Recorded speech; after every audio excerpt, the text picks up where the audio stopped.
अरे बना के चिरैया हो पापा पिजड़वा कैसे हो रही है। अरे पापा के दुलारी हो बेटी ससुरवा कैसे हो रही है। अरे बोले के ता बोललू हो बेटी करे जा हमरो हो कढ़लू। अरे सोनावा जे रही तू ए बेटी तिजोड़िया भरी हो रखी ती।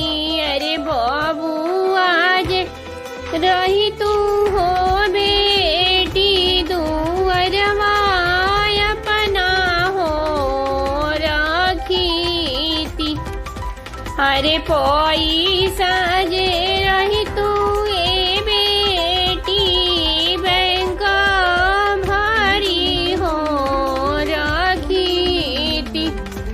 अरे दुनिया के रीतिया हो बेटी विदैया करे हो पड़ी है।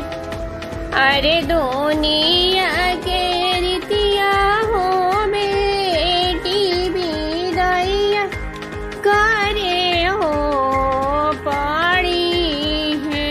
अरे अपनो करे जवा हो बेटी काठ करे हो पड़ी है।